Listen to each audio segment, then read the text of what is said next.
मैं वो शौकीन राजा हूँ जिसे हसीन बेगमें पालने का शौक है। ये ताश की बेगमों का शौक छोड़ दो बेटा, क्योंकि अब तुझे एक लड़की को अपनी बेगम बनाकर घर ले जाना है। क्या बेगम बनाने की बात कर रही हो तुम? हाँ? रोजी की, जिसके पेट में तुम्हारा बच्चा पल रहा है।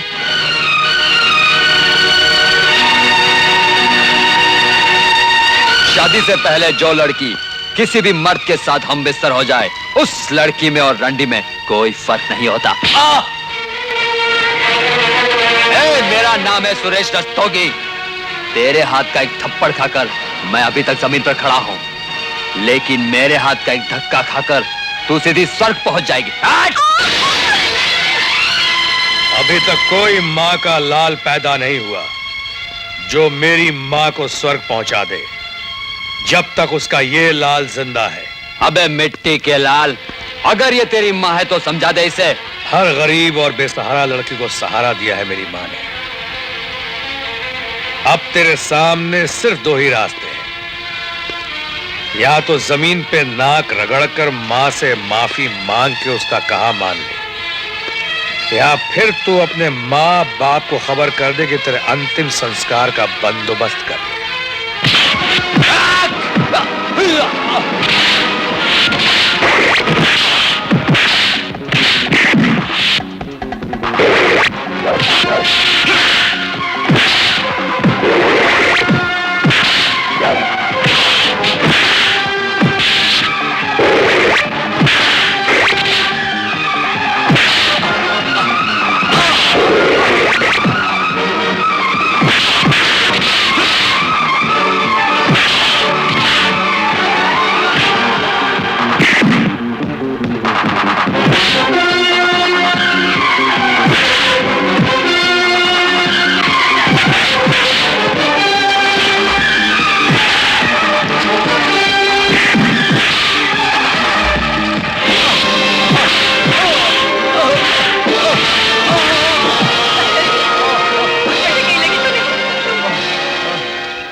मार नहीं रहा हूं माँ जी, आपके बेटे को उसी की जुबान में समझा रहा हूं जिससे कि वो माँ की इज्जत कर सके। माँ? किसकी माँ? मेरी माँ, जिसकी इसने बेइज्जती करने की कोशिश की। इस बच्चे की माँ जिसका यह बाप है। बाप? इसने इस बेसहारा लड़की की इज्जत पे हाथ डाला है। इसे इसने अपनी घर की बहू बनाने का ख्वाब दिखाया, और अब जब ये इसके बच्चे की माँ बनने वाली है तो ये इसे अपनाने से इनकार कर रहा है। एक हारे हुए जुआरी की तरह ताश के पत्ते फेंक रहा है। माताजी, आप इसे समझा दे कि जिंदगी ताश के पत्तों की बाजी नहीं होती कि जिसके फेंकने से खेल खत्म हो जाता है। आप भी तो मां है ना। सुरेश, ये जो कुछ बोले क्या वो सच है? माँ, मैं मानता हूँ कि जुनून में मुझसे कुछ हो गया होगा, लेकिन इसका मतलब ये नहीं होता कि इसे घंटे की तरह गले में बांधकर जिंदगी भर फिरता रहूं। माँ! बकवास बंद कर। मैं भी माँ हूँ और माँ के दर्द को मैं अच्छी तरह समझती हूँ। आप फिक्र मत कीजिए, ये लड़की सुरेश के बच्चे की माँ है और अब यही बहू बन के आएगी मेरे घर में।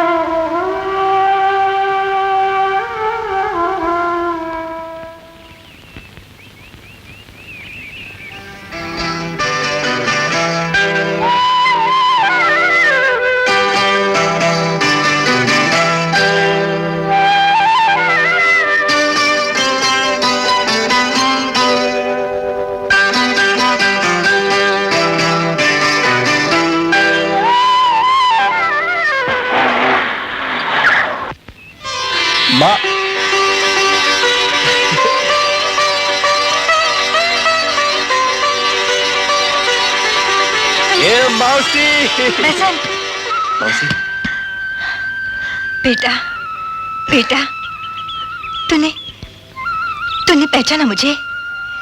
कैसे नहीं पहचानूंगा मौसी? फर्ज और वक्त इंसान अपनी जिंदगी में कभी भूलता है क्या? छोटा सा था, माँ, बाबूजी दोनों गुजर गए। फटी निक्कर और बनियान पहनकर गांव के घर घर में जाकर रोटियां मांगा करता था। इस भिखारी को अपनाकर उसे तुमने खिलाया पिलाया, पाला पोसा बड़ा किया। रोटी का कर्जदार हूं। न जाने ये कर्ज इस जिंदगी में उतार पाऊंगा भी या नहीं। बड़ा आया कर्जदार, आते ही पिटना चाहता है क्या? तू क्या चाहता है, यहीं से उल्टे पांव लौट जाए हम लोग? नहीं मौसी, तुम आई हो अपनी मर्जी से और जाओगी मेरी मर्जी से। ये बंदरिया कौन है? उमा है क्या? हाँ। नहीं, उमा नहीं, उसकी छाया हूँ, भूत बनकर आई हूँ। अब तुम एक दूसरे से बात करो, मैं जाती हूँ। कमाल हो गया, लोग बचपन का प्यार बुढ़ापे तक याद रखते हैं और तुम मुझे जवानी में ही भूल गए। भूल गया? अरे अगर भूल जाता तो तुझे कैसे भुगाता? शरारती कहीं का। अरे मुझे तो विश्वास नहीं होता कि तू इतनी जल्दी इतनी बड़ी हो गई। कौन सी क्लास में पढ़ती है? पढ़ती नहीं, अब लिखती हूँ। लिखती हो? क्या मतलब? मतलब ये कि खाली वक्त में बैठकर मैं किस्से कहानियां लिखती हूँ और जब थक जाती हूँ तो तुम्हें याद करती हूँ। चलो अब आई गई हो तो आराम से बैठ के लिखती रहना, कम से कम तुम्हें मेरी याद तो डिस्टर्ब नहीं करेगी। अच्छा बाबा, सारी बातें यही करोगे कि अंदर भी चलोगे? चलो ना, चलता हूँ भाई।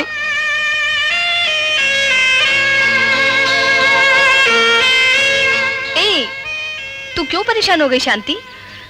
कहीं तू ये तो नहीं सोच रही एक जवान खूबसूरत लड़की अचानक बसंत के घर में आ गई है? कहीं वो रिश्तेदार हो सकती है? कहीं उसका वही रिश्ता हुआ जो तेरा बसंत के साथ है तो? नहीं, मुझे अपने प्यार पर पूरा भरोसा है, उतना ही जितना हर इंसान को भगवान पर होता है। तेरा प्यार तो बेजुबान है, भगवान की तरह। तू क्या समझती है, बेजुबान प्यार में कशिश नहीं होती? मेरा यकीन तो यही कहता है। तेरा यकीन गलत है। न यकीन हो तो कल तुम मेरे साथ शिव मंदिर चलो, उसी बेजुबान भगवान के मंदिर। अगर बिना बुलाए वहां बसंत आ गया तो मैं मान लूंगी प्यार में वो कशिश है जो किसी को भी अपनी ओर खींच सकता है, बेआवाज होकर भी पुकार सकता है। कहीं वो नहीं आया तो मैं समझूंगी जरूर मेरे प्यार में ही कोई खोट है।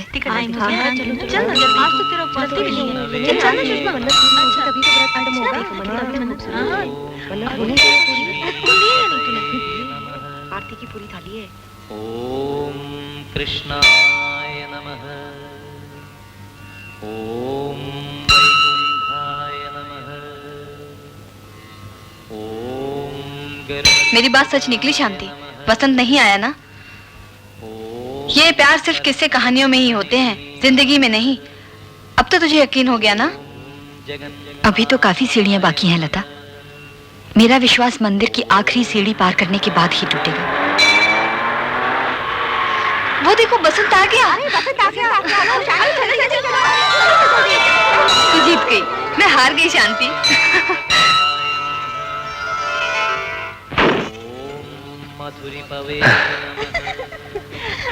हेलो, मेरा नाम लता है। हाय। ये उषा, किरण, मीनाक्षी और आपके जो घर के बगल वाला हॉस्टल है ना, हम सब लोग वहीं रहते हैं। अच्छा अच्छा, थैंक यू वेरी मच। जितनी खुशी आप लोगों को मुझसे मिलकर हुई है, उतनी खुशी मुझे आप लोगों को देख।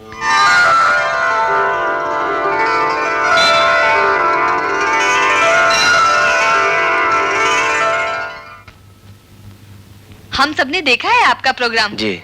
आप भी पूजा करने आए हैं? नहीं, मुझे तो मन ही मन पूजा करने की आदत है। न जाने आज मुझे ऐसा क्यों लग रहा था, जैसे कोई मुझे बार बार मंदिर से पुकार रहा है। मुझे क्या मालूम था कि आज साक्षात देवी के दर्शन हो जाएंगे। वाकई बड़ी शांति मिली है मुझे यहाँ आकर। वो जो सामने खड़ी है ना, उसका नाम भी शांति है। वो भी दिल ही दिल में पूजा करती है। जो उसके बहुत करीब होता है उसे दूर खड़े होकर देखती है, भगवान की तरह।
क्यों ले आए?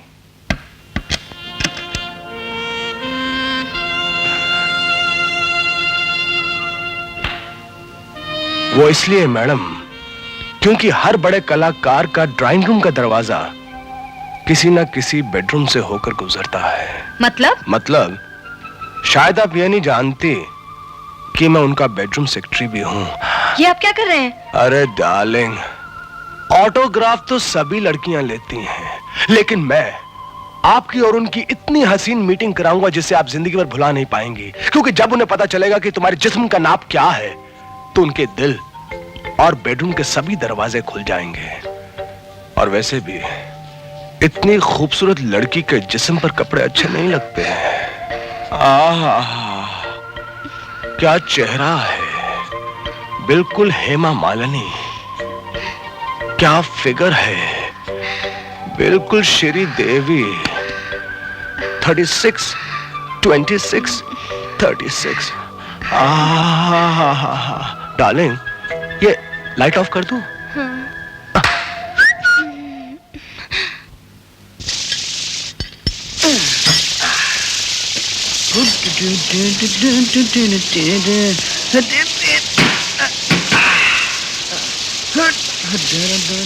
बड़ी बबलू साईं, अरे गाड़ी ठीक हुआ कि नहीं?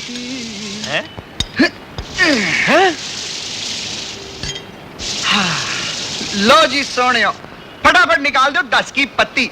और जी पिछले पहिए के टायर की तो छुट्टी कर दी थी। मैं क्या कितने बच्चों की पलटन तो नहीं बिठाई थी पीछे हैं? अजी ऐसी नहीं, सारी दुनिया यही कहती है कि बबलू तरमनाल तेरे जैसा मैकेनिक होल वर्ल्ड में नहीं है। By God. अरे मूर्ख, ये पिछला टायर बदलने को कौन बोला नहीं?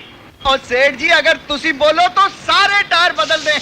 अरे बाबा, किस गधड़े ने तुमको मोटर मैकेनिक बना दिया नहीं? अरे पंक्चर तो मेरी गाड़ी का अगला टायर हुआ है नहीं, और तुमने स्टेपनी पीछे कैसे फिट कर दिया?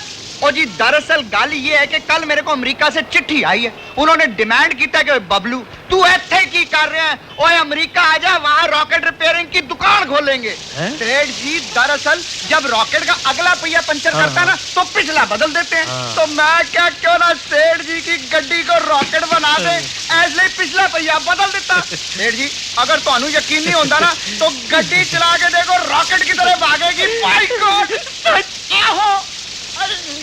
बड़ी राकड़ तुम चलाओ नहीं, मुझे मेरी गाड़ी ठीक करके दो नहीं। अल्लाह जी सोनियो, उन्हें ठीक कर देने निकल ले।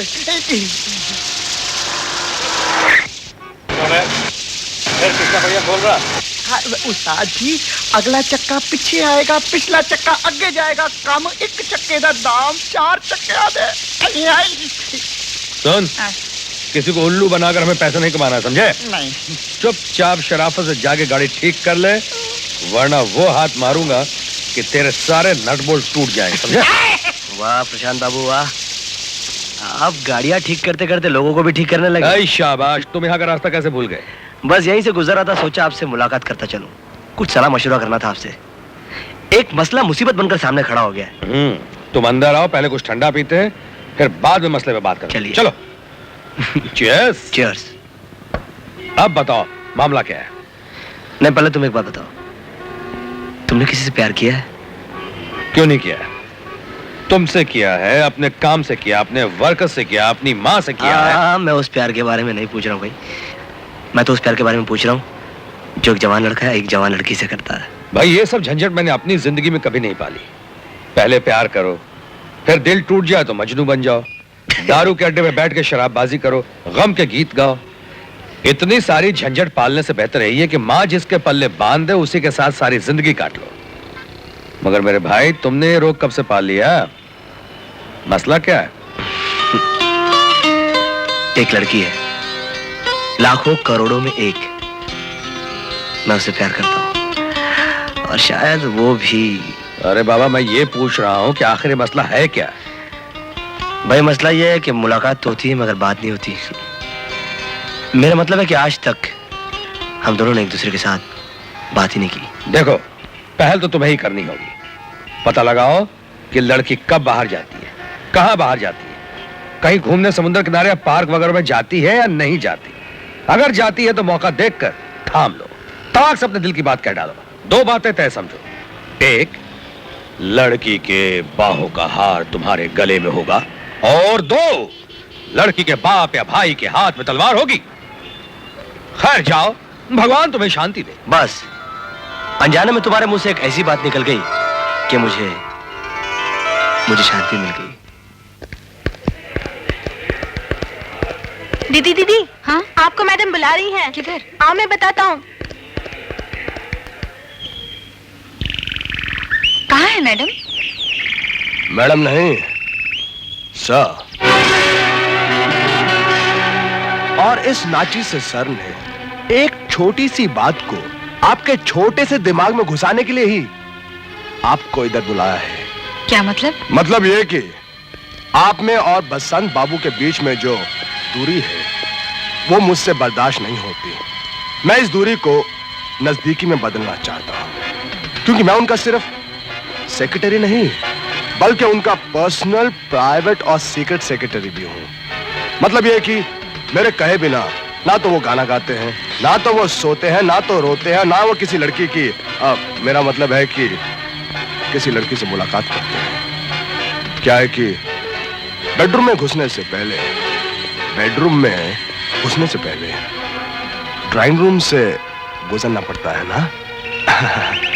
आप मेरा मतलब तो समझ गए होंगे, फिर भी आपको मुझसे कहां मिलना है, आपको मेरे साथ क्या क्या करना है, मैंने सब कुछ इस पत्र में लिख दिया है। आप इस पत्र को एक पोस्टल पत्र की तरह मत पढ़िएगा, आप इस पत्र को प्रेम पत्र की तरह पढ़िएगा।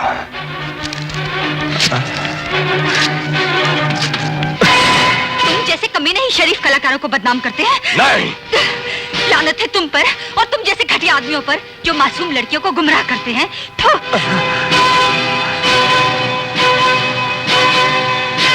ये थूक तो मैं साफ कर लूंगा जाने मन, लेकिन जो थूक मैं तुम पर थूकूंगा वो तुम अपनी सारी जिंदगी में साफ नहीं कर पाओगी।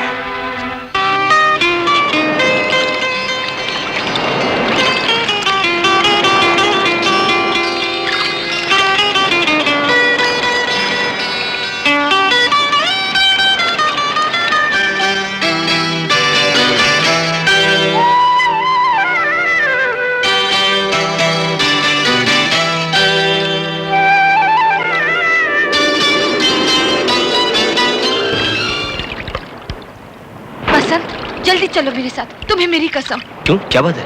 मैं तुम्हें वो तोहफा देना चाहती हूँ जो मेरी जिंदगी का मकसद है। आओ चलो ना, बैठो।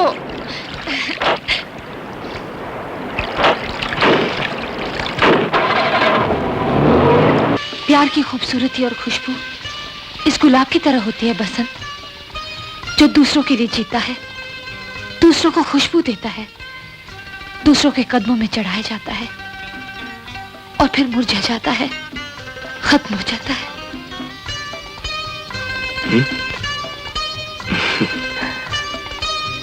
वो लेकिन फूल की अपनी जिंदगी में तो सिर्फ कांटे ही कांटे होते हैं, और जहां तक मेरी जिंदगी का सवाल है, मेरी अपनी जिंदगी का, मेरी जिंदगी में तो सिर्फ एक ही फूल है, एक ही गुलाब है, एक ही खुशबू है। और उमा जानती वो फूल कौन है? वो फूल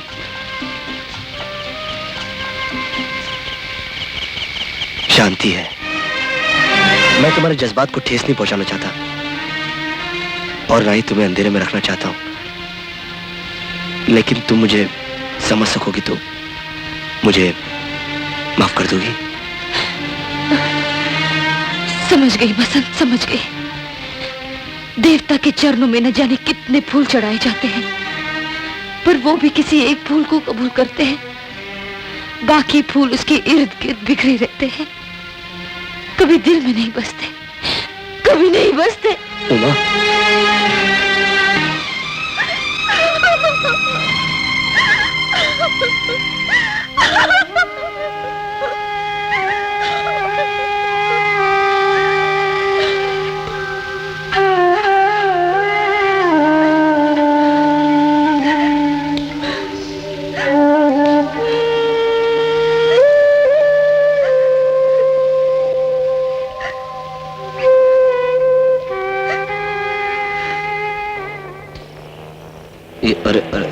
गाड़ी को क्या हो गया? नागराज भी साथ नहीं और ड्राइवर भी साथ नहीं।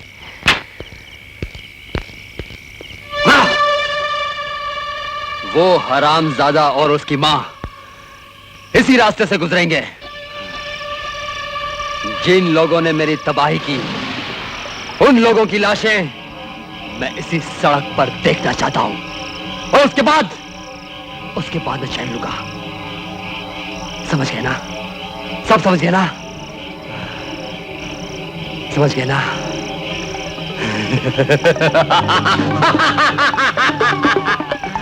मेरा नाम है सुरेश रस्तोगी।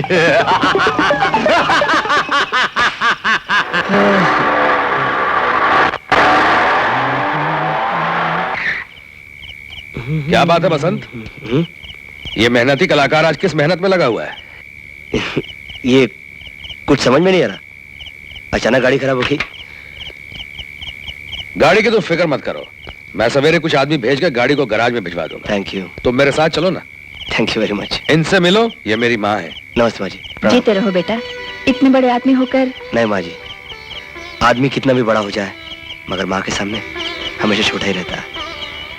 माँ की कीमत क्या होती है, ये बात तो आप उन्हीं लोगों से पूछिए जिन लोगों की माँ नहीं होती। वाकई भाई, इस मामले में मैं बड़ा ही खुशकिस्मत हूँ। You are a lucky man.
माँ तुम ठीक तो हो ना?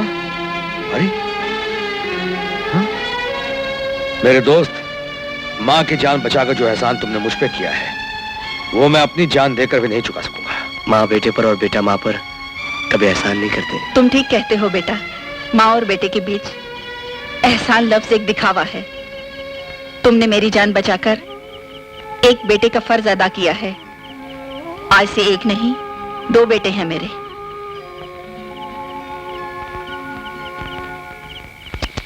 मिस्टर बसंत, क्या आप बता सकते हैं कि आप पे ये जानलेवा हमला क्यों हुआ? कैसे हुआ? मैं तो इसे महज एक एक्सीडेंट मानता हूँ। आप तो एक चोटी के कलाकार हैं, प्रोफेशनल जेलसी के कारण भी आप पे हमला हो सकता है। देखिए, मैं लोगों में प्यार बांटता हूँ, लोगों से प्यार करता भी हूँ, और मेरे हिसाब में किसी भी सच्चे कलाकार को दूसरे कलाकार से नफरत नहीं होनी चाहिए। नफरत, बदला, खून खराबा, इन चीजों के लिए ना मेरे दिल में कोई जगह है और ना ही मेरी जिंदगी में। मिस्टर बसंत, जब आपके दिल में इतना प्यार है तो आपकी जिंदगी में भी जरूर कोई खुशकिस्मत लड़की होगी जिसे आप तहे दिल से चाहते होंगे।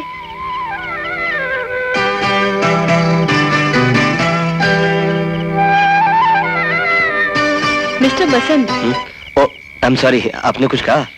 जब आपके दिल में इतना प्यार है तो जरूर आपकी जिंदगी में भी कोई एक खुशकिस्मत लड़की होगी जिसे आप तहे दिल से चाहते होंगे।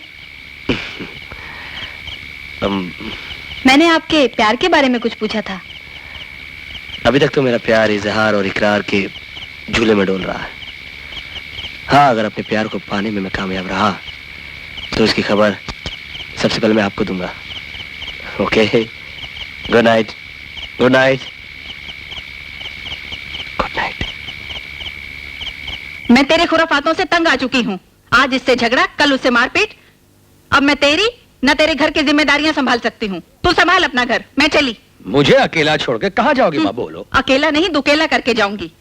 मैंने फैसला कर लिया है कि झटपट तेरी शादी करके बहू के हाथ में तेरी लगाम और घर की जिम्मेदारियां देकर मैं तीरथ चली जाऊंगी। बहुत अच्छे।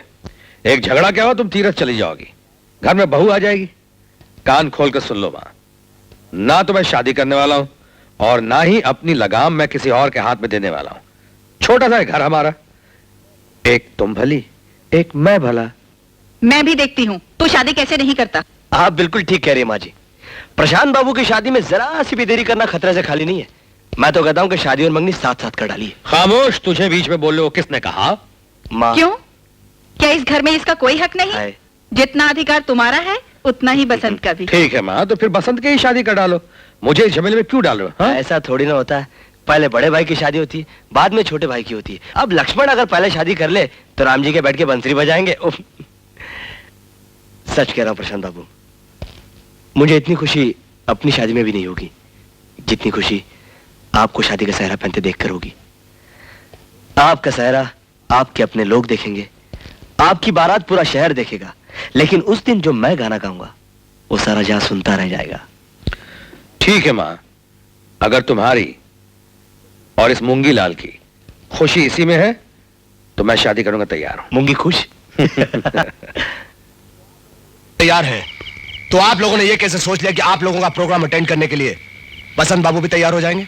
ये देखिए, अगले 6 महीने के लिए उनकी डायरी में कोई डेट नहीं है। He is a busy artist. जरा सोचिए मिस्टर नागराज, हमने उनका नाम एज ए चीफ गेस्ट अपने इनविटेशन कार्ड्स में ऑलरेडी दे दिया है। अगर बसंत बाबू नहीं आए तो हमारी बड़ी बेइज्जती हो जाएगी। इसमें बसंत बाबू का कोई कसूर नहीं है, कसूर आप लोगों का है। Without taking a confirmation letter, how could you print his name on the card? Confirmation letter के बगैर आप लोगों ने उनका नाम कार्ड पे कैसे छापा? क्या बात है नागराज, किस बात पर बहस हो रही? सर ये लोग बेकार के बात यह है मिस्टर बसंत कि हमने अपने कॉलेज में स्टूडेंट्स का चैरिटी शो ऑर्गेनाइज किया है। हमसे गलती यह हो गई कि हमने आपकी इजाजत के बगैर आपका नाम चीफ गेस्ट में दे दिया। अरे ये तो गलत बात है। खैर, कितनी तारीख को प्रोग्राम फिक्स किया? इस महीने की 17 तारीख को। नागराज। Yes sir. 17 तारीख के सारे शो कैंसिल कर डालो। हाँ सर। मैं इनका चैरिटी शो अटेंड करूंगा। Thank you very much mister Basant. अरे एडजस्ट कर ले यार।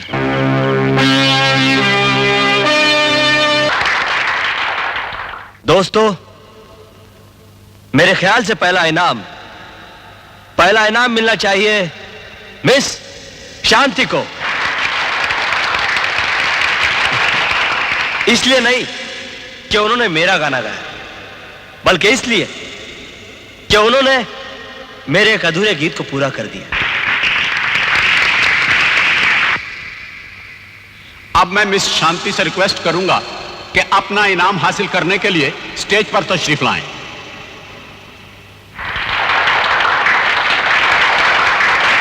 Thank you.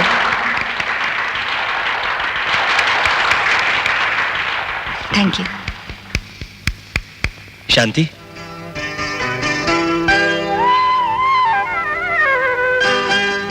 ये मेरी तरफ से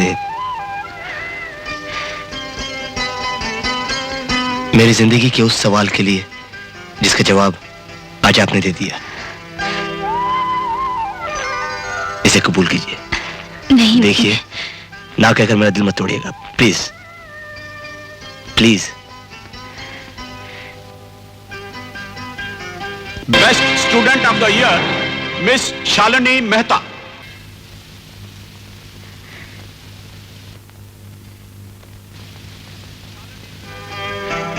बसंत, I love you Basant, I love you.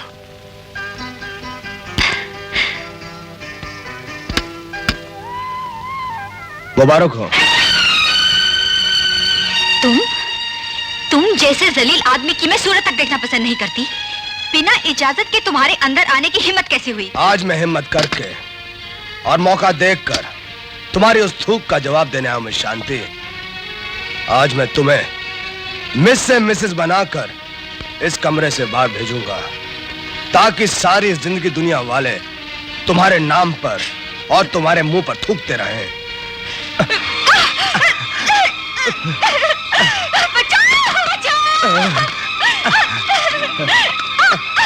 कोई बचाना नहीं आएगा, कोई बचाना नहीं आएगा तुम्हें।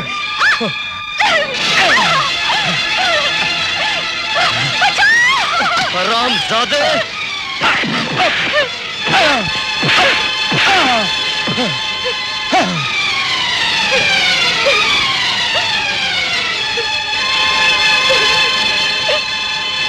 कमीने, हाथ से तेरा मेरा कोई रिश्ता नहीं। निकल जा तू यहां से। कमीना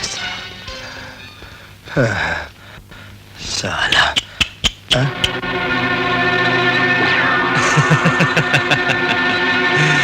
घबराओ नहीं मिस्टर नागराज, मेरा नाम है सुरेश रस्तोगी। इस बसंत को तो जान बचाने की और इज्जत बचाने की बहुत पुरानी आदत है। मैं अपना हिसाब लगे हाथों चुकता करना चाहता हूं। तुम्हारे पास दिमाग है और मेरे पास बेशुमार दौलत। अगर हम एक दूसरे से हाथ मिला लें तो बेजान मक्खी की तरह इस बसंत को अपने हाथ तरह कुचल डालेंगे। याद रखना सुरेश रस्तोगी। मेरा नाम नागराज है और नागराज का मतलब होता है नागों का राजा। ये बसंत से मिस्टर बसंत मेरी बदौलत बना, और अब बसंत से भिखारी बसंत ये मेरे डसने के बाद बनेगा। तूने ये नई ड्रेस पहनी? हाँ यार, कब चल खरीदी? यार, बहुत दिन हो गए यार, खाना मुझे क्यों नहीं बुलाया शॉपिंग पे? ऐसे मैम साहब, आपका टेलीग्राम।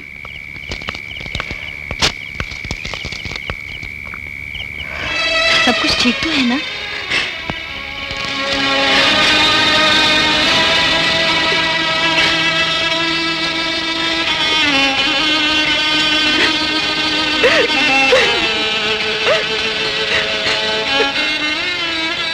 शांति, सही बता, क्या बात है? पिताजी को फिर से दिल का दौरा पड़ा है, मुझे जल्द से जल्द गाँव जाना होगा। हाँ शांति, तू जल्दी गांव चली जाना, पर जाने से पहले एक बार बसंत से जरूर मिलती जाना। क्यों? एक राक्षस से उसने तेरी इज्जत बचाई है, जो तेरी जान से भी ज्यादा कीमती है। आज तक जो सवाल तेरे मन में था, उसका आधा जवाब तो तुझे मिल गया, और पूरा जवाब बसंत की जबान से सुनती जाना। शायद तेरे पसंद का रिश्ता तेरे पिताजी के दिल को वो राहत पहुंचाए जो बड़ी से बड़ी दवा भी ना कर सके।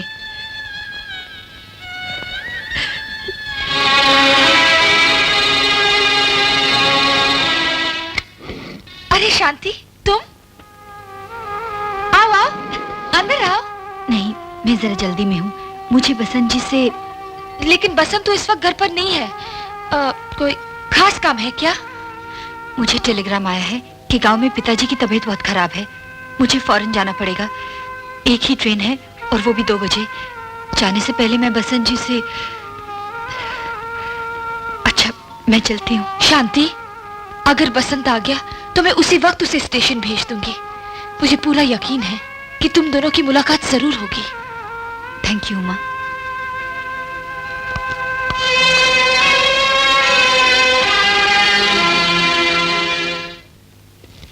बसंत, मैं तेरी जिंदगी की सारी बहारें लूट कर ही रहूंगा।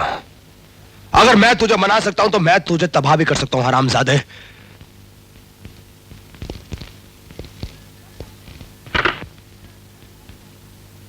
बसंत, शांति तुमसे मिलने आई थी। क्या? शांति यहाँ आई थी? जल्दी से स्टेशन जाओ, 2 बजे की गाड़ी है। तुमसे कुछ जरूरी बात करना चाहती थी। जल्दी जाओ, इंतजार कर रही होगी। थैंक यू माँ, थैंक यू वेरी मच। अच्छा सुनो। हाँ? चलो जाने दो।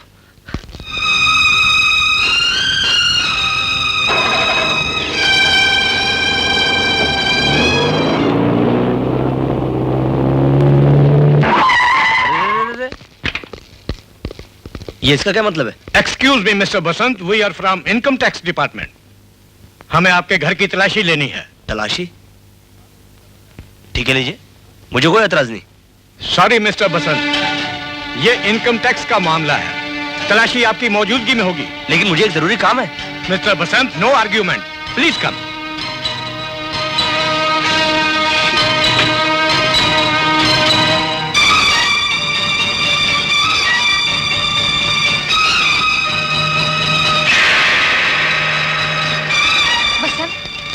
मुझे लगता है तलाशी में ज्यादा वक्त लग जाएगा।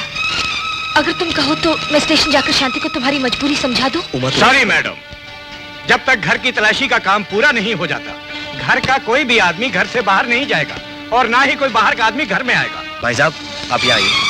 यहाँ आइए आप लोग। क्या छुपा कर रखा है मैंने अलमारी में? क्या है इसमें? क्या है? क्या है इसमें? हाँ, ये क्या है इसमें? कितने जोर छुपा रखे मैंने इसमें? क्या है इसमें? क्या है? हाँ, कुछ भी तो नहीं इसमें। कहाँ छुपा कर रखा है मैंने पैसा? देखिए भाई साहब, आप लोग अपना काम कीजिए और मुझे जाने दीजिए please. Don't be excited mister Basant. तो यार, आपको अगर जरूरी काम से जाना है तो हमें भी अपना फर्ज निभाना है, समझे?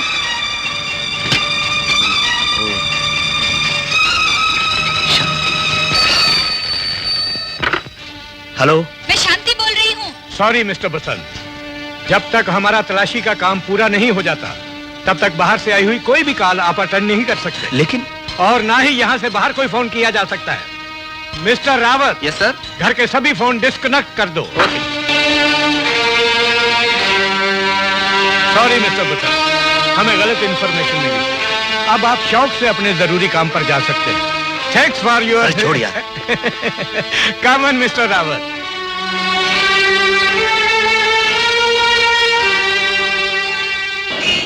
तुम्हारे अंदर शर्म नाम की कोई चीज है या नहीं? सर के बाल सफेद हो रहे हैं, बूढ़े हो रहे हो, मुंह से दांत गायब हो रहे हैं। चला है शादी रचाने इस उम्र में। पर दीदी, मेरी बात तो सुनो। मैं कुछ नहीं सुनना चाहती। इस उम्र में तेरे हाथों किसी लड़की की जिंदगी तबाह नहीं होने दूंगी। पहले ही 2 शादियां कर चुका है, दोनों स्वर्ग से धार गई। अगर तेरे बच्चे होते तो आज तक उनकी शादियां हो चुकी होती। मैं तुम्हें हरगिज उस लड़की से शादी नहीं करने दूंगी। पर दीदी, मेरी बात तो। अरे क्या बात कहना चाहते हो मामा? माँ ठीक ही तो कह रही है। ये उम्र कुछ गड़बड़ करने की है। तुम्हारी एक टांग जमीन पे है और दूसरी टांग अर्थी पे। शादी करने के बाद कहीं तुमसे कुछ ऊंच नीच हो गया तो लड़की तो जिंदगी भर की विधवा बनकर रहेगी ना। मैं भी विधवा ही की बात कर रहा हूँ भांजे। वो कोई जवान लड़की नहीं है, वो एक गरीब, बेसहारा, मजबूर विधवा औरत है। और फिर मैं अपनी मर्जी से शादी नहीं कर रहा हूँ। मैं तो उस औरत को सहारा देना चाहता हूँ। और फिर मेरे पास इतनी जमीन जायदाद है, आज नहीं तो कल खुदा ना खास्ता मैं चल बसा तो ये रुपया पैसा कम से कम उस गरीब के काम तो आ जाएगा। अरे वाह मामा वाह, ये तो बड़ा सवाब का काम कर रहे हो। क्या जिंदगी में पहली बार और आखिरी बार तुम एक नेक काम करने जा रहे हो? क्यों माँ? पहले क्यों नहीं बताया? हम तुम्हें रोकते ही नहीं। पर दीदी, तुम तो मेरी बात। नहीं, हम कुछ नहीं सुनना चाहते। अब जा और शादी की तैयारी कर। बाबूजी, बाबूजी, डॉक्टर साहब, बाबूजी ठीक है ना? क्या हुआ है मेरे बाबूजी को? शांति जी, इन्हें इंजेक्शन दे दिया है। आप हौसला रखिए, घबराने की कोई जरूरत नहीं। अब आपको एक बेटी की तरह नहीं, एक बेटे की तरह फर्ज निभाना है। आप आइए मेरे साथ।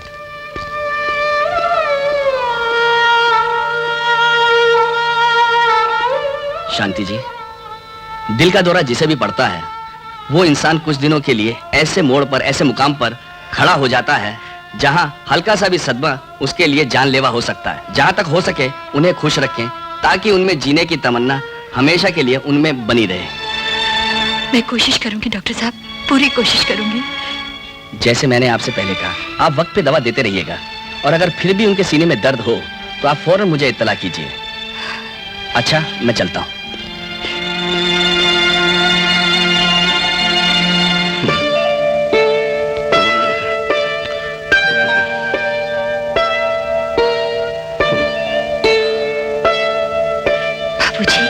शांति, तू आ गई बेटी? हाँ बाबूजी, तार मिलते ही आ गई।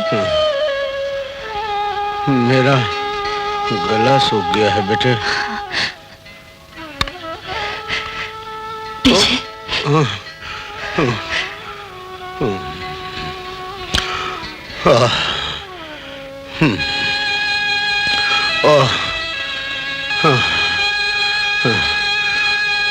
वैसे दुनिया में सिर्फ बेटी कर्ज होता है बाप के सर पर।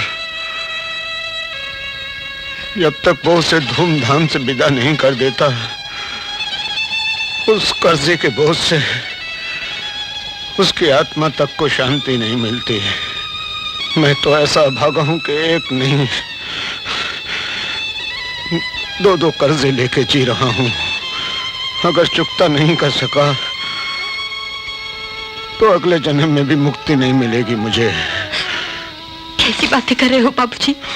बेटे, तेरी पढ़ाई लिखाई, तेरी माँ की बीमारी, मेरी बीमारी और इस घर को चलाने के खर्च के लिए मैंने एक आदमी से 50,000 रुपए कर्ज लिए थे। और आज जब उसे ये मालूम हुआ कि मैं इस काबिल नहीं रहा, तो वो मुझसे सौदेबाजी करने लगा। तो कमीना कहने लगा कि अपनी बेटी की शादी मुझसे कर दो, नहीं तो कचहरी में जाकर ये मकान नीलाम करवा दूंगा। नहीं बाबूजी। बेटे, मैंने उसे साफ इनकार कर दिया। मैं तुझसे ये जानना चाहता हूं, तेरी नजर में कोई लड़का है जो तुझे जिंदगी भर खुशियां दे सके? मेरा क्या है, आज हूं कल चला जाऊंगा। नहीं बाबूजी। ये मकान तेरी खुशियों से बढ़ के नहीं है मेरी बच्ची। बोल बेटे। हाँ बाबूजी। हाँ बेटे बोल। मुझे थोड़ा सा वक्त दीजिए बाबूजी, कल तक मैं आपकी इस बात का जवाब दे दूंगी। अच्छा बेटे।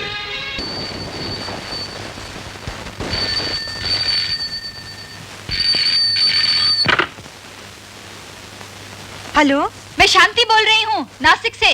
क्या मैं बसंत जी से बात कर सकती हूँ? वो तो उमा के साथ सिंगापुर गया है। सिंगापुर? क्यों, कोई शो है वहाँ? बगैर बताए गया है, सिर्फ इतना कह के गया है कि बहुत बड़ा सरप्राइज देना चाहता है। वो वापस कब आएंगे? कुछ पता नहीं। अच्छा, जब वो वापस आएंगे उन्हें कहिए मुझे 4263 पे अर्जेंटली फोन कर लें, बहुत जरूरी काम है। इससे पहले कि बहुत देर हो जाए उन्हें कहिए मुझसे जरूर बात कर लें। अच्छी बात है, जरूर कहूंगी। सिन्हा साहब, मेरा एक बहुत जरूरी फोन आएगा, प्लीज मुझे बुला लीजिए। अच्छी बात है, जरूर बुलाऊंगा। Thank you. मैंने एक आदमी से 50,000 रुपए कर्ज लिए थे कि अपनी बेटी की शादी मुझसे कर दो, नहीं तो कचहरी में जाकर ये मकान नीलाम करवा दूंगा। अरे बुड्ढे, इस घर पे मेरा हक है। अगर तू इस घर से नहीं निकला तो तेरी बोटी कर करके चौराहे पे भिगवा दूंगा, समझे? अरे भाई, इस बुढ़ापे में ये मकान छोड़ के मैं कहां जाऊं? आकाश में, पाताल में, धरती में, कहीं भी अगर तू नहीं निकला तो तुझे धक्के मार के बाहर निकाल।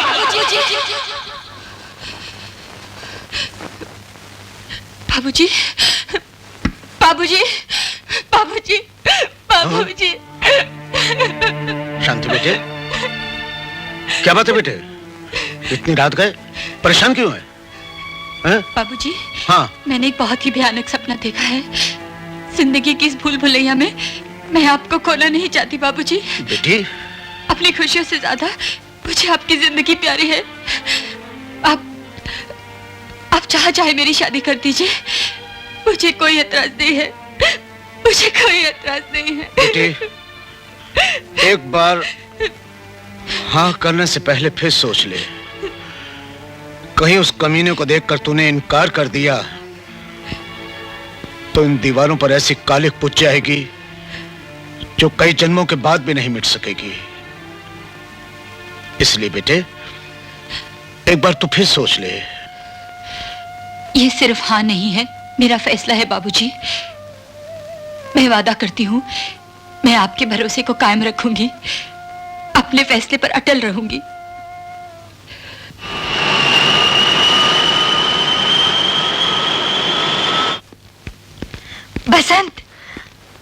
प्रणाम मौसी। जीते रहो। बसंत, तेरे जाने के बाद नासिक से शांति का फोन आया था। शांति का फोन?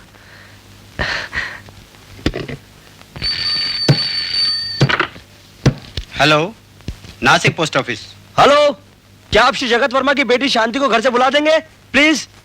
कहिएगा कि बॉम्बे से बसंत का फोन है। जी हाँ, अभी बुलवा देता हूँ। बेचारी मायूस और नाउम्मीद लग रही थी, न जाने क्या कहना चाहती थी। हेलो, शांति जी तो आज सुबह की गाड़ी से बंबई चली गई। Thank you very much. मौसी, शांति खुद बंबई आ रही है। याहू!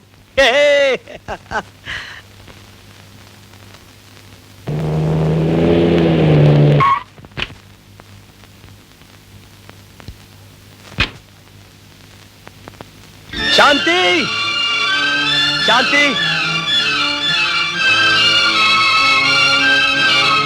शांति, शांति, शांति तुम आ गई। शांति, उस दिन मैं स्टेशन नहीं पहुंच पाया। इस मजबूरी की दलील देकर मैं अपने प्यार को छोटा नहीं करना चाहता।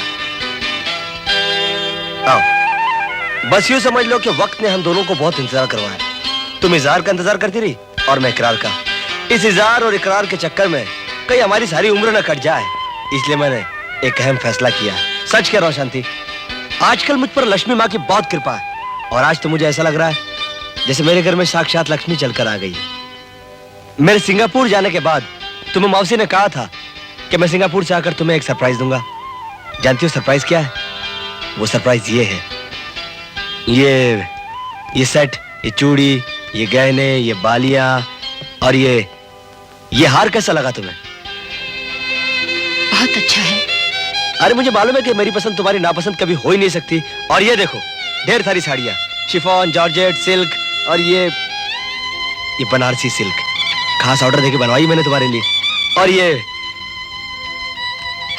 और ये सिंदूर मैंने खास कलकत्ता से तुम्हारी मांग भरने के लिए मंगवाया। हम दोनों ने फैसला करने में इतनी देर कर दी बसंत। मैं समझा नहीं शांति। कि उससे पहले तकदीर ने हमारी जिंदगी का फैसला कर दिया।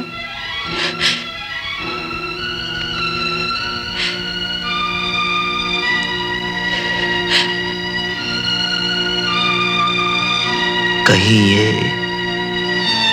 वही कार्ड तो नहीं जिस पर मेरा नाम होना चाहिए था? हाँ, ये वही कार्ड है, मेरी शादी का कार्ड।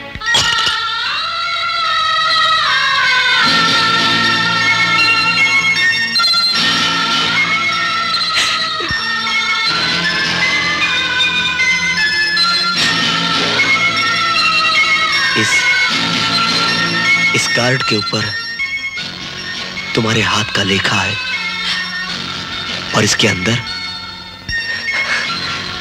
मेरी तकदीर का। जानती हो शांति, जो लोग बेसहारा पैदा होते हैं उनकी तकदीर उनसे मोहब्बत का सहारा भी छीन लेती है। मेरे इस नाम के साथ एक लफ्ज, सिर्फ एक नाम ऐसा लिख दो जो मेरे जीने का सहारा बन जाए।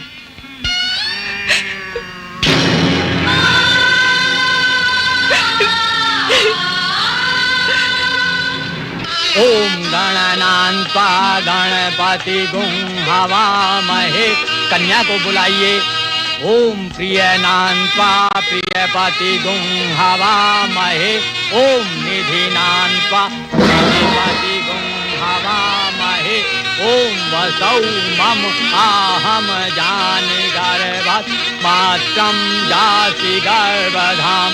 ओम मंगलम भगवान विष्णु मंगलम। ये क्या मामा, तुम तो कह रहे थे जिससे तुम्हारी शादी होने जा रही है वो बड़ी उम्र की विधवा है, लेकिन ये लड़की तो। शादी मुझे करनी है भांजे, मैं किसी विधवा से करूं या कुमारी कन्या से, तुझे उससे क्या लेना देना।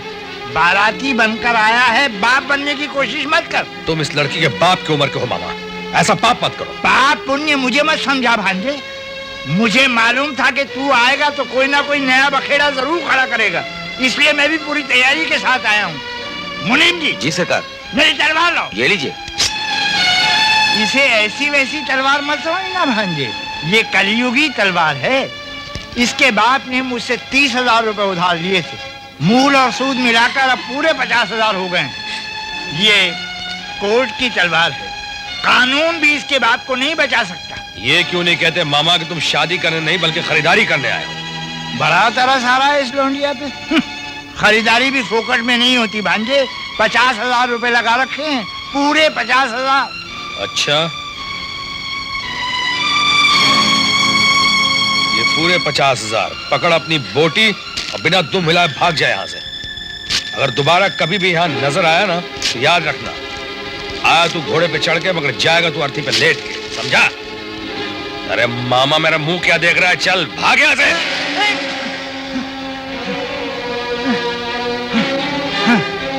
जाता हूँ भांजे, जाता हूँ, लेकिन एक बात याद रखना, आज तेरी वजह से इस लौंडिया की बारात दरवाजे पे आकर लौट रही है। अब तो ये बेचारी विधवा से भी बदतर जिंदगी काटेगी। अब इसके दरवाजे पे कभी शहनाई नहीं बजेगी, अब इसकी डोली कभी नहीं उठेगी।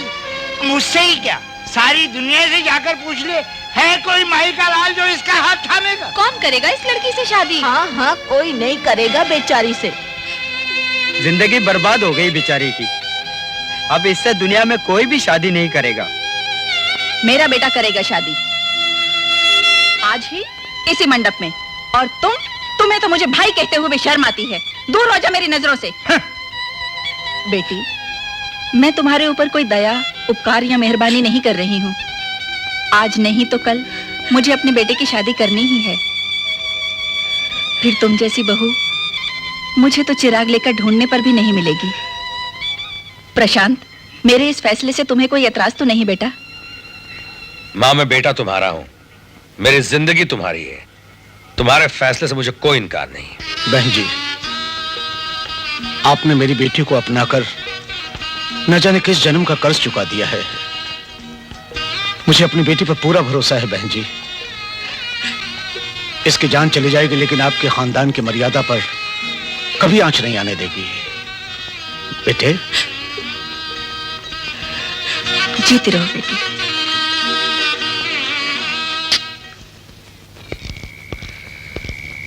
जिंदगी भी कैसे कैसे खेल खिलाती है दोस्त। गया था बाराती बनकर और लौट आया खुद अपनी शादी करके। जानकर बड़ी खुशी हुई। और अपनी तकदीर तो देखिए, शादी करने गए थे और बाराती भी ना बन सके। तुम मेरी शादी में शरीक नहीं हुए, मुझे बड़ा दुख हुआ। खैर, जितनी गुमनामी से मेरी शादी हुई उतने ही धूम धड़ाके के साथ रिसेप्शन करने का हमने फैसला किया है। और तुम्हें अपना वादा याद होगा, रिसेप्शन में गाना गाना होगा तुम्हें। प्रशांत बाबू, इन दिनों मैंने गाना बिल्कुल बंद कर दिया है। शाबाश मजनू, हमने तुमसे पहले ही कहा था कि इश्क के चक्कर में मत पड़ो, दिल टूट जाएगा और मजनू बन जाओगे। खैर, मेरी पार्टी कल अटेंड कर लो, उसके बाद मैं वादा करता हूं कि तुम्हारी शादी की तैयारी में जुट जाऊंगा। अब शायद जिंदगी में मैं गाना नहीं गा पाऊंगा। देखो, तुम्हारी खुशी में मेरी खुशी है। नहीं गाना चाहते हो तो मत गाना, लेकिन कल मेरी शादी की पार्टी में जरूर आना। अच्छा प्रशांत बाबू, दर्जा तो छोटे भाई का दिया आपने मुझे, पर बड़े भाई का हक जताना भूल गए। क्या मतलब? अरे एक बार डांट के तो कहा होता, हक से तो बुलाया होता। तो ठीक है, हक से ही कह रहा हूं। कल तुम मेरी पार्टी में जरूर आओगे और जिंदगी का सबसे बेहतरीन गाना सुनाओगे।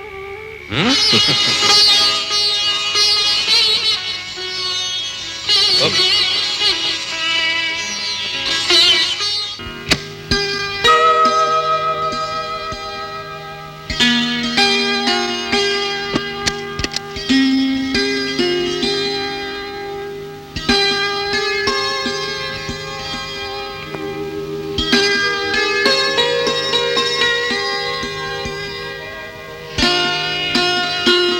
जानती हो शांति, दुनिया में दो तरह के लोग होते हैं। एक वो जो तकदीर के पीछे भागते हैं और दूसरे वो जिनके पीछे तकदीर भागती है। जो तकदीर के पीछे भागते हैं उन्हें अशांति मिलती है और जिनके पीछे तकदीर भागती है उन्हें शांति मिलती है।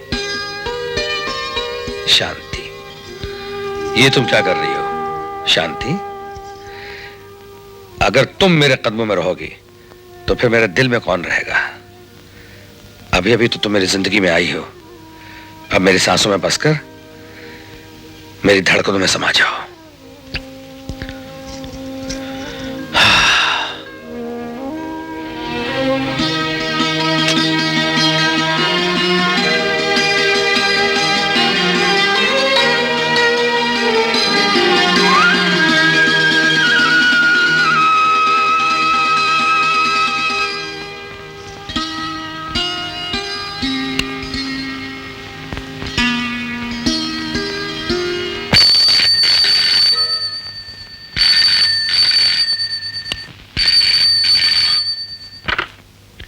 हेलो जी, मैं नागराज बोल रहा हूँ।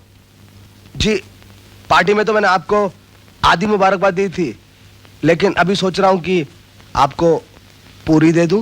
मतलब ये कि हर पति की ये तमन्ना होती है कि सुहाग रात के बाद उसकी पत्नी मां बन जाए,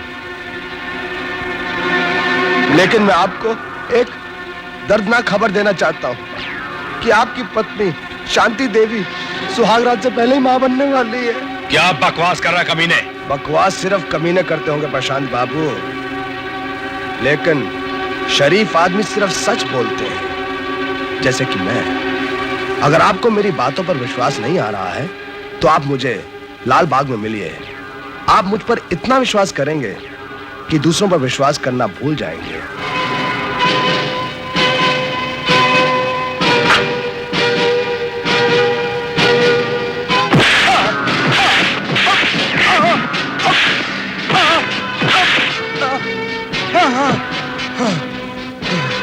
आप मुझे कितना भी मान लीजिए, लेकिन सच यही है कि आपकी धर्म पत्नी शांति देवी एक बदचलन लड़की है।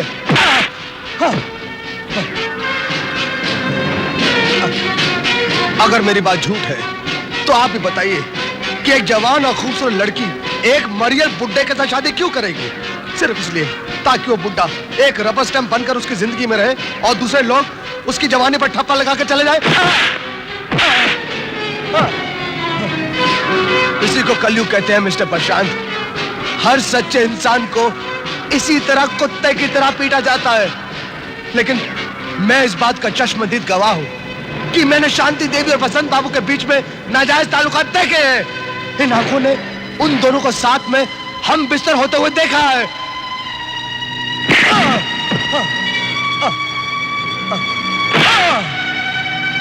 मारो, मारो।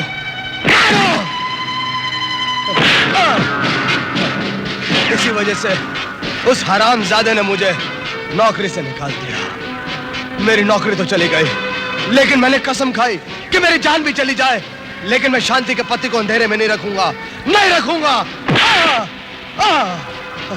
उस महान पति से मैं कैसे झूठ बोल सकता हूं जो अपनी पत्नी को सती सावित्री समझता है और उस सती सावित्री के पेट में किसी और का बच्चा पल रहा है जिसका नाम है बसंत।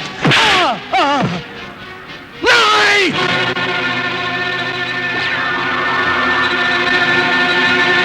बस प्रशांत जी, बस बहुत हो गई है मारपीट। अगर आपको मेरी बात पर विश्वास नहीं है तो ये पिस्तौल लीजिए और मेरा सीना छलनी छलनी कर दीजिए। मेरे खून का कतरा कतरा फिर भी यही बोलेगा कि आपकी पत्नी बदचलन है, क्योंकि मेरे पास इस बात का सबूत भी है। जाइए, अपने घर जाइए और अपनी पत्नी का हाथ देखिए। उसकी उंगली में वो अंगूठी है जो उसे बसंत बाबू ने दी है और उसमें बसंत बाबू की तस्वीर भी गड़ी है। जाइए, घर जाइए और उसका हाथ देखिए। जाइए। पिस्तौल खाली, इसको बोलते हैं ड्रामा।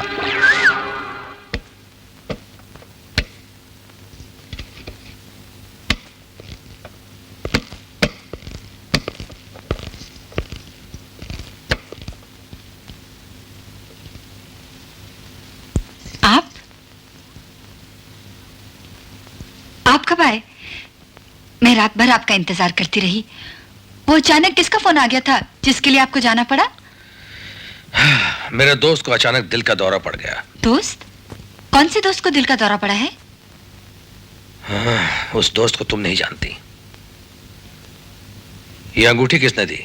जरूर मां ने दी होगी। नहीं नहीं, ये बसंत ने मुझे इनाम के तौर पे दी थी।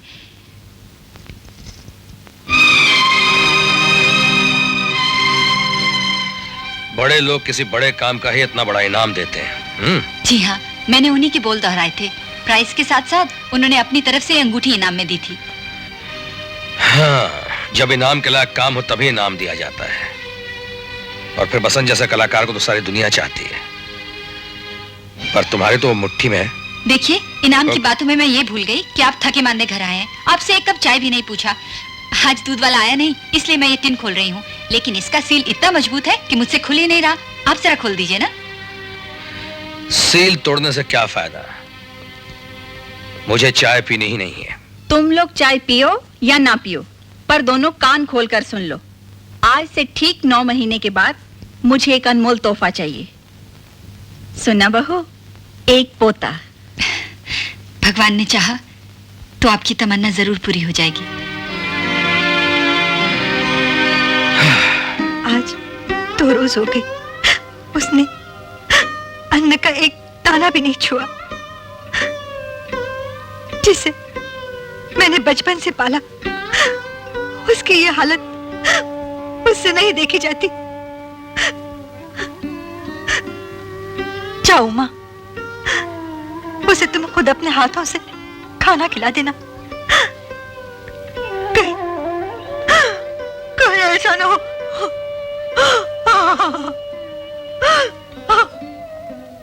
बहन जी, 6 महीने पहले चैरिटी शो की हमने डेट्स ली थी बसंत बाबू से। प्लीज। मैं कोशिश करती हूँ, आप लोग बैठिए।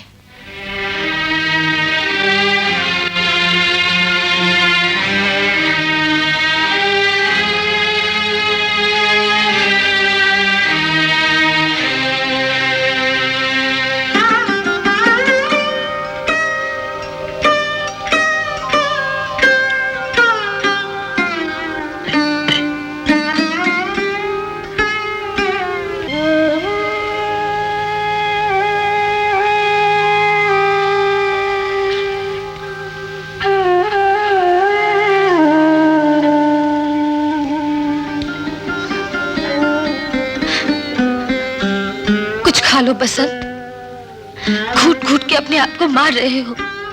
इस तरह आत्महत्या करने से क्या तुम्हें शांति मिल जाएगी? जो आस लगाए नीचे तुम्हारा इंतजार कर रहे हैं, उनको मैं क्या जवाब दूं बसंत? जवाब तुम नहीं, जवाब मैं दूंगा उमा।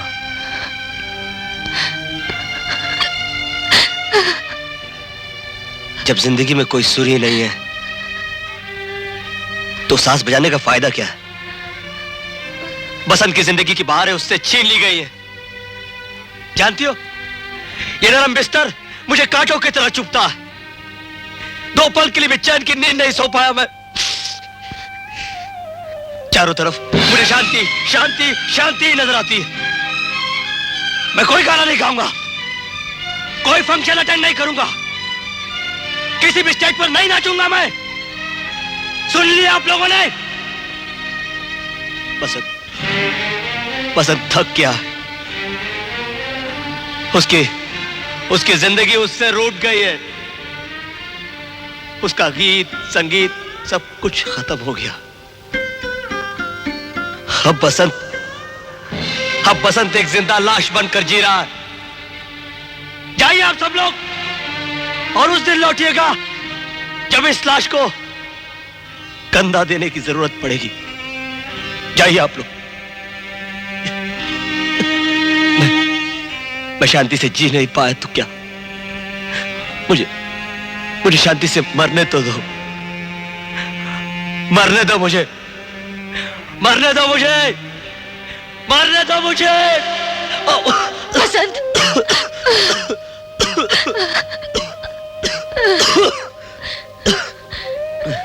तुम्हारी भी जिंदगी एक पहली बन गई बसंत। एक का प्यार तुम पा नहीं सके और दूसरे का प्यार तुम समझ ना सके। ऐसी हालत में बसंत बाबू को स्टेज पे लाना नामुमकिन है। टिकटें वापस नहीं ले सकते, लोगों को समझा नहीं सकते। अब देखना यह है कि इसका नतीजा क्या होता है। चलो चलो, क्या करेंगे?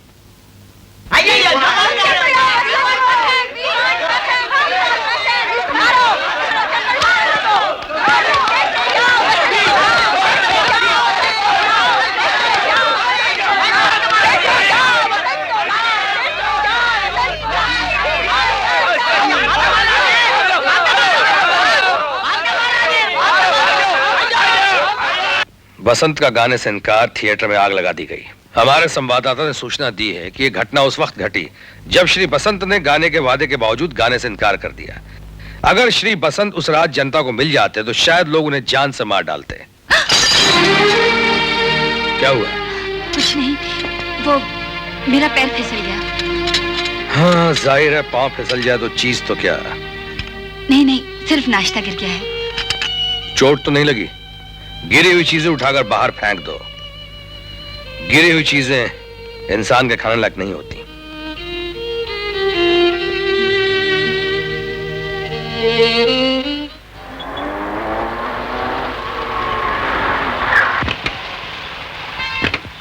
नमस्ते।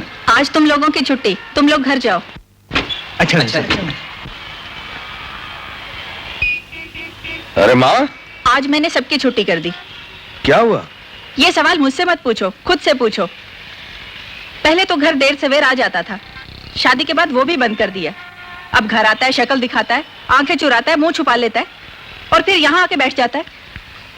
बेचारी बहू को देखो, घर की चार दीवारी में बैठे बैठे पत्थर की बनती जा रही है। तुम्हें अपनी फिक्र नहीं है तो कम से कम उसकी फिक्र तो करो। अब जाओ, ड्रेस चेंज करके बहू को पिक्चर दिखा लो। जाओ जाओ भी।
ये आप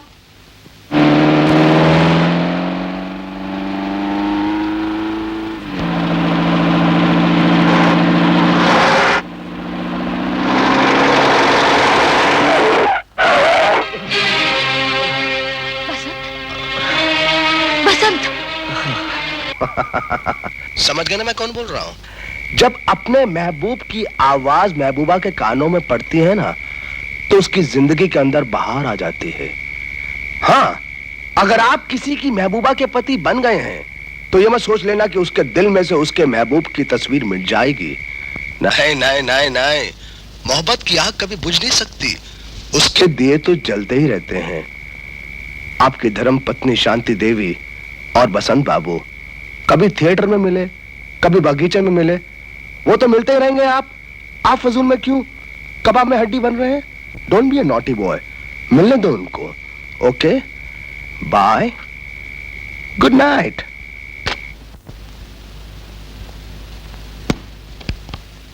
आइए।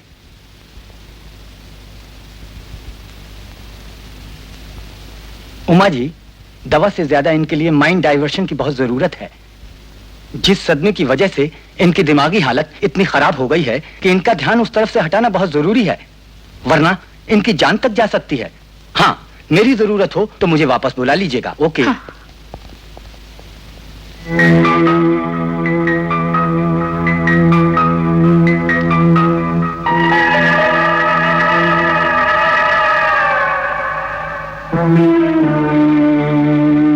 एक औरत जब ऋषि की तपस्या भंग कर सकती है, तो क्या मैं बसंत का ध्यान दूसरी ओर नहीं पटा सकती? मैं बसंत की जान बचाने के लिए कुछ भी करूंगी, कुछ भी।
तो उतर आई। मैंने तुम्हें अपने घर में जगह दी है, अपने दिल में नहीं। निकल जाओ ऐसे। I say get out! Uma पता नहीं कहां चली गई। पुलिस स्टेशन फोन करो, उसे कहीं से भी ढूंढ कर लाओ। कहीं भी फोन करने की जरूरत नहीं है, मैं उसे खुद ढूंढ लूंगा।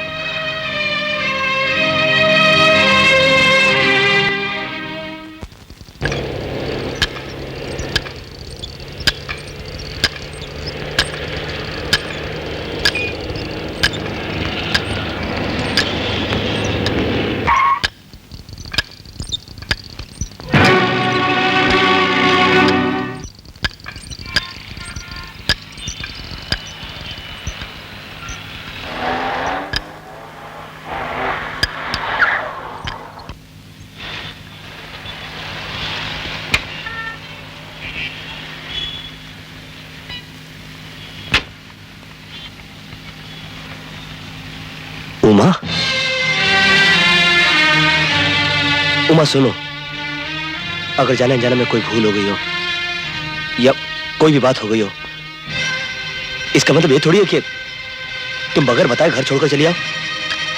चलो घर चलो। लौटने के लिए मैं घर छोड़कर नहीं आई हूँ बसंत। मैं मानता हूँ उमा कि मैंने तुम पर हाथ उठाया, ये मेरी गलती थी, लेकिन तुम भी तो सोचो, इसमें तुम्हारी कोई गलती नहीं थी। गलती? गलती तो तुम्हें मुझे समझने में हुई है बसंत।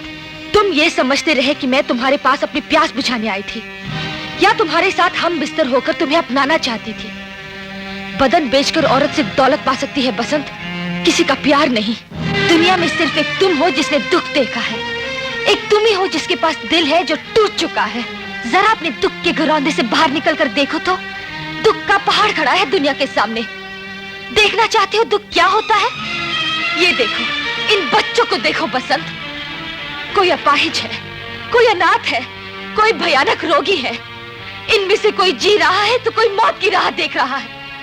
क्या इनका दुख तुम्हारे दुख के सामने कुछ भी नहीं है?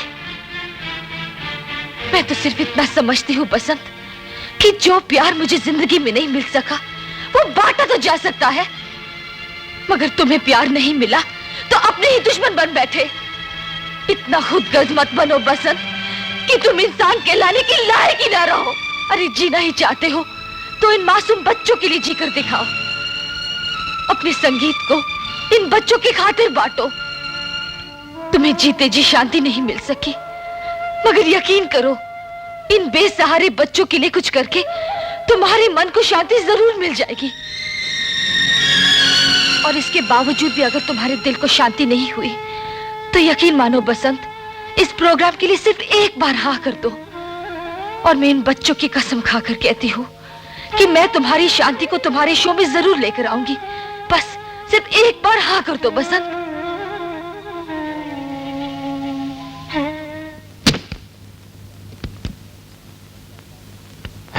मैं 4-5 दिनों के लिए शहर से बाहर जा रहा हूं शांति। माँ का तुम ख्याल रखना और कोशिश करना कि मेरी गैरहाजिरी में तुम्हें घर से कहीं बाहर न जाना पड़े। मैं वैसे भी घर से बाहर कहाँ निकलती हूँ। ठीक है शांति, फिर मैं तुम्हारी जुबान को ही लक्ष्मण रेखा समझ लेता हूं और इस विश्वास के साथ जा रहा हूं कि तुम घर में रहकर सिर्फ माँ का ख्याल रखोगी। आप फिक्र मत कीजिए, ये मेरा वादा रहा कि मैं माँ जी की सेवा में कोई कमी नहीं छोड़ूंगी।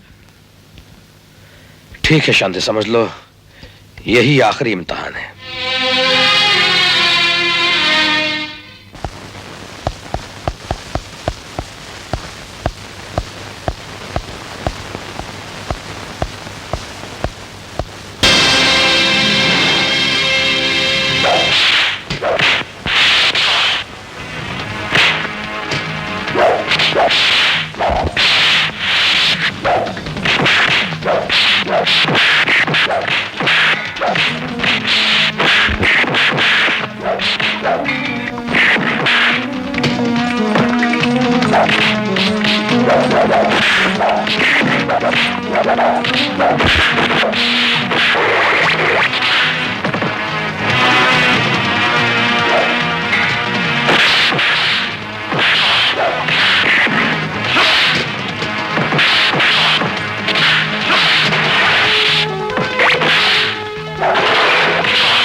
तुम ये मत समझना कि मुझे तुमसे कोई हमदर्दी है जिसकी वजह से मैंने तुम्हारी जान बचाई है।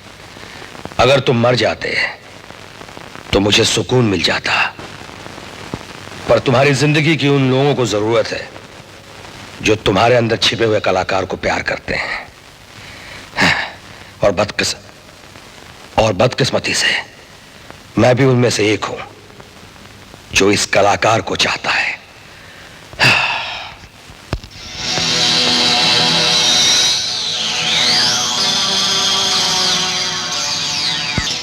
सवाल ही पैदा नहीं होता।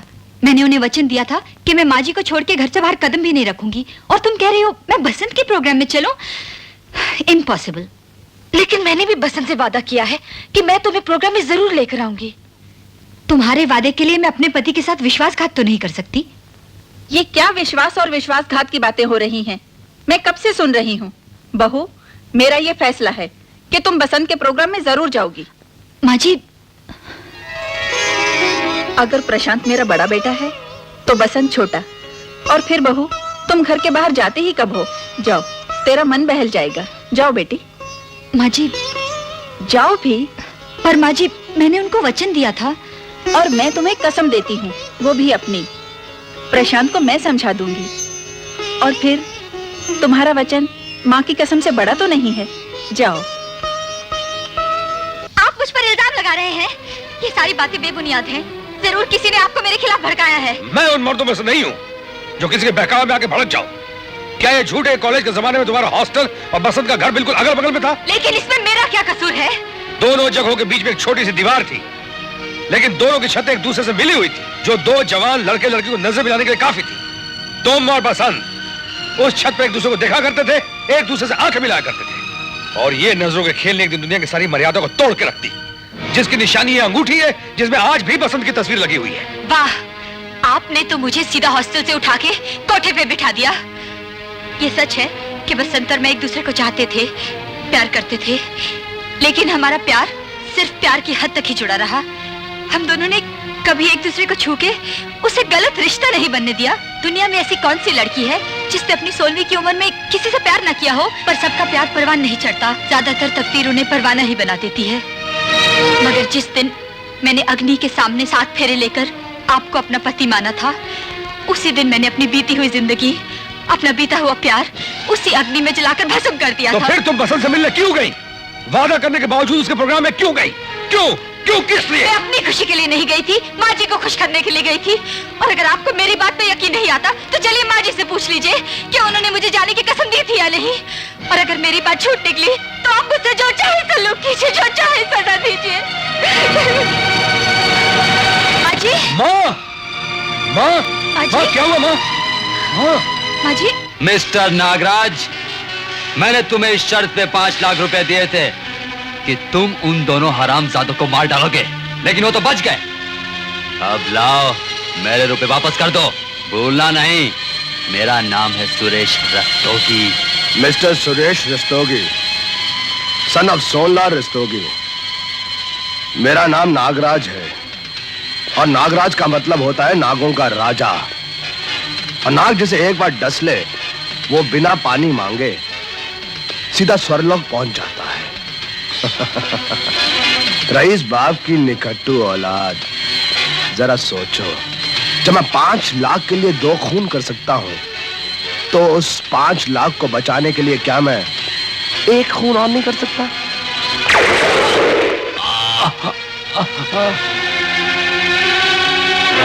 इसकी लाश को जलाकर राख कर दो ताकि इसकी धूल भी किसी को ना मिले।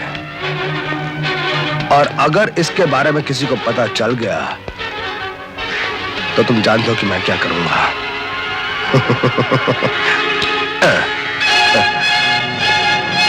ये लो मेरी सारी जायदाद के कागजात।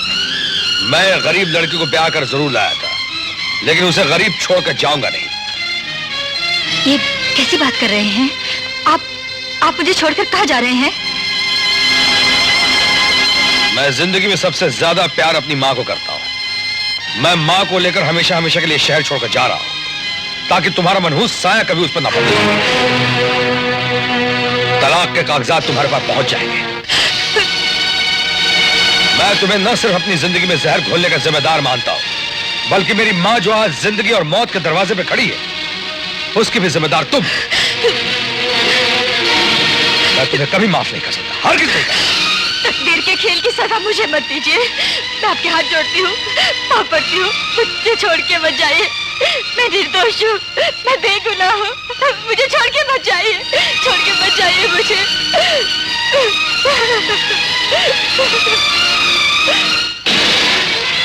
बसंत, प्रशांत ने शांति को तलाक दे दिया है।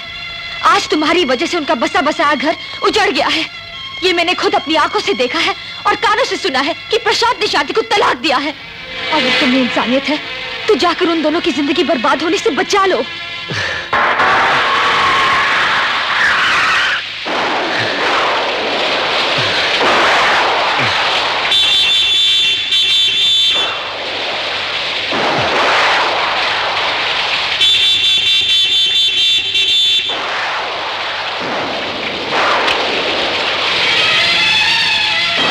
प्रशांत बाबू, प्रशांत,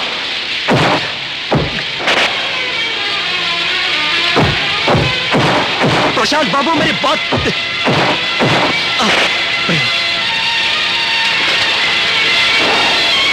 प्रशांत बाबू,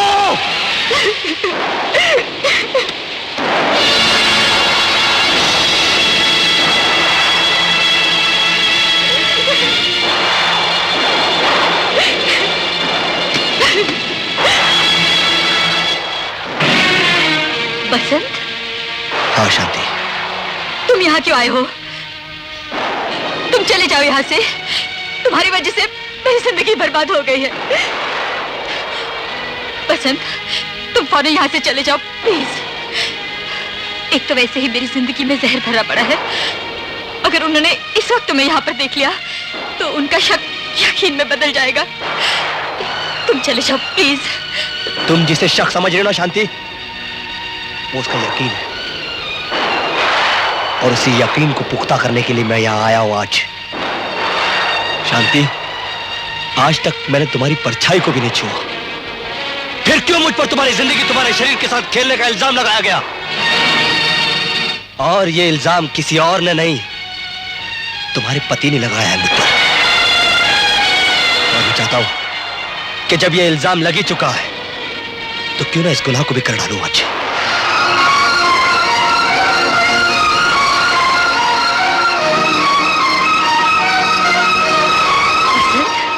तुम पागल हो गए हो क्या? हाँ, I love you. I love you. मैं कहती हूँ निकल जाओ यहाँ से, निकल जाओ यहाँ से। चला जाऊंगा, इस घर से ही नहीं तुम्हारी जिंदगी से भी चला जाऊंगा। सिर्फ एक बार अपना हमबिस्तर बना लो मुझे। तुम इतने नीच और वहशी हो गए, मैंने कभी सोचा भी नहीं था। मगर याद रखो, मेरे शरीर पर मेरे पति के अलावा किसी का हक नहीं है। हक है मेरा हक है तुम पर शांति। ये क्या कर रहे हो? इतने साल तड़पाऊं मैं तुम्हारे लिए, तुम्हारे बगैर जी नहीं सकता। मेरी आंखों में देखो कितना प्यार करता हूं मैं तुमसे। I love you Shanti, I love you Shanti, Shanti I love you, शांति, शांति। बसंत, आगे नहीं बढ़ना, मैं तुम्हें मार दूंगी, सचमुच गोली मार दूंगी। तुम मुझे मार नहीं सकती।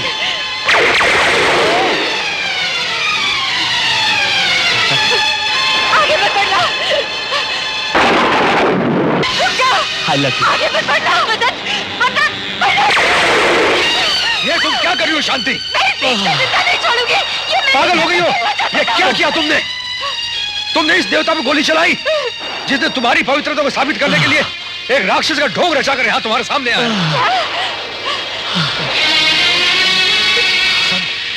मुझे मिला था।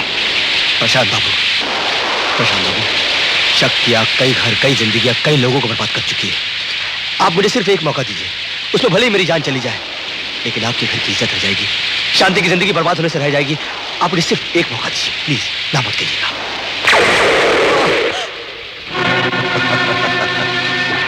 अच्छा, तो ये सब नाटक आंखें खोलने के लिए किया जा रहा है?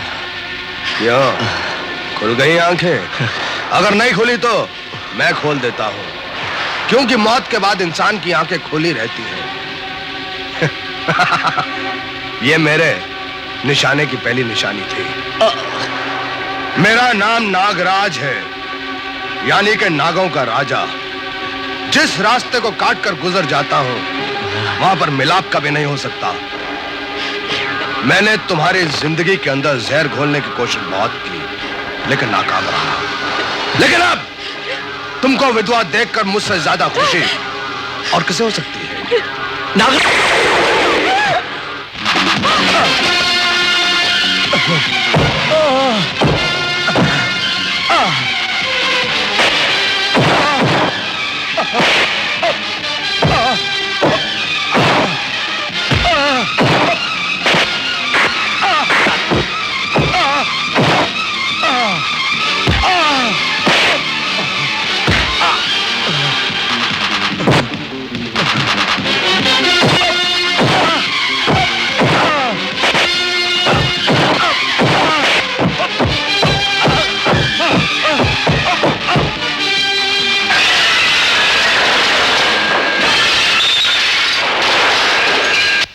इस राक्षस ने एक बसा बसाया घर उजाड़ने की नाकाम कोशिश की, लेकिन ऐसे लोग कुदरत के हाथों नहीं बच सकते। दुनिया में लाखों लोग प्यार करते हैं, तकदीर वाले होते हैं जिन्हें मोहब्बत नसीब होती है, और उनसे बड़े तकदीर वाले वो होते हैं जो मोहब्बत की आग में जल जाते हैं और अमर हो जाते हैं। मैं ये आंखें बंद कर कभी और कुछ न दे,